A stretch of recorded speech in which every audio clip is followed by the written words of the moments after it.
Hello, everybody. I am here today to talk to you about the field appraisal form. And the field appraisal form will be used throughout your practicum and student teaching experiences. It is a tool meant to see your growth over time and help you on your road to becoming an effective instructor.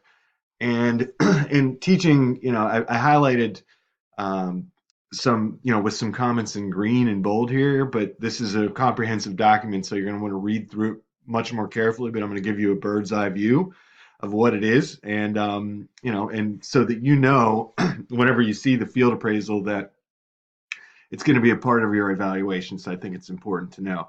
But again, it's about growth over time and your development over time in being a teacher. And not only just being a teacher, but it's more than being an effective instructor. Are you a team player? Are you engaged with students, developing, respect and rapport with your students? And we'll get into that in a little bit. But those are some of the key tenets here. And here's how you're graded on a basic rubric score of not yet developed, basic, proficient, and then adaptive expertise. And if you're not rated immediately as an adaptive expert, don't fret. Not many people are. There are very few that can go into any field really and just be an expert right off the bat. So remember that it's about growth over time and you want to see that improvement over time. So that's how you're scored. And here's kind of the criteria to earn those scores. So the first sort of component are teaching and students. And you're going to want to keep in mind the whole child. And what that means is you need to get to know your students. You need to know them intellectually, socially, and personally. Talk to students. That's the best way that you can get to know them. You don't have to get into personal matters, but you want to learn about your students, what kind of makes them, what motivates them, makes them tick, and you want to establish that respect and rapport. And that is so important to establish between yourself and your students because it goes a long way in terms of creating the type of classroom environment that you want. And also for the teaching and students component, are you addressing diversity? Um, and diversity is much more than just race or ethnicity. It also includes abilities, backgrounds, as far as socioeconomic backgrounds, all those kind of things. So just because you may have a student or a classroom with predominantly one race in it, it doesn't mean that they're not a diverse set of students. So consider all that. So it's about respect and rapport. I can't emphasize enough how important that is. And then we're going to skip right to the expert level. And if you can, again, read these much more carefully when you have some time. But the expert is student centered, and you're thinking about the needs of individual learners. So for that might be in your lesson plans, you write a section on those individual learners and their needs, and you try and you make a plan to address those. How are you going to help those students with special needs, either through accommodations or modifications if they have a IEP or 504, meet the objectives of your lesson? And a part of this is in the moment decisions. And this is one that, whenever I said growth over time, it takes time to learn to be, flexible. And we spend so much time planning lessons that sometimes you just have to abandon them if it's not going well. So making those in the moment decisions, being flexible, those are the things that the expert teachers do. So that's what you're going to want to try and strive towards as you go through this process. And then each section has, or each component of the field appraisal form has evidence observed, and then next steps or goals.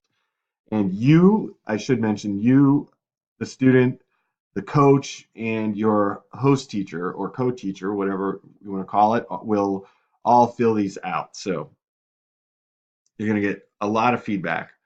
And the second section here or component is teaching in the environment. Are you actively engaged with the students and with the content? Are you passionate? How are you addressing your motivation and the students' motivation?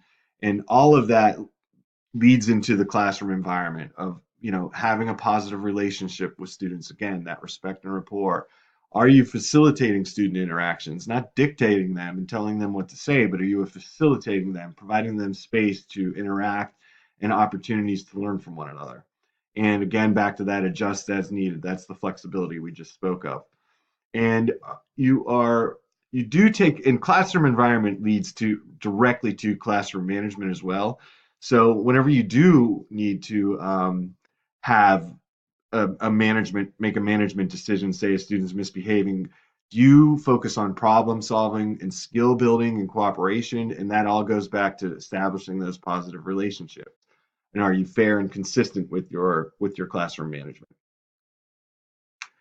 And then teaching in the profession. So this is where this is really all about reflecting and analyzing your practice to make informed decisions, whether that be instructionally or behaviorally. If a student, needs an extra plan to kind of help them refocus on their academics. So it's multifaceted, but reflecting and analyzing on your practice is one of the key things that you'll do as a teacher when I think, did my lesson go well? What went well? What went wrong? What would I do differently next time? Those three questions can guide you and take you a long way in improving your practice as a teacher.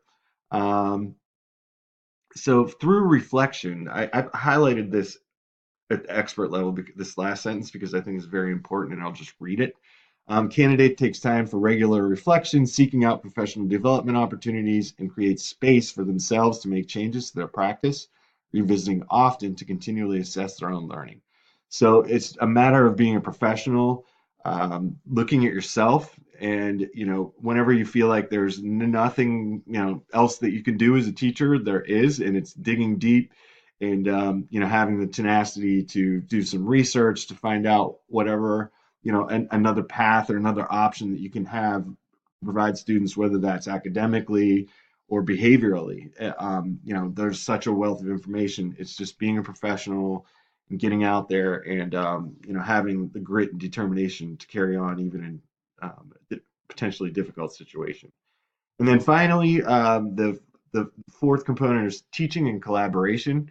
So you want to ask yourself, are you part of the team in terms of the school, the class, parents, community agencies, and maybe most of all, your colleagues? Are you a team player? Are you someone that can be counted on, relied on? Are you dependable?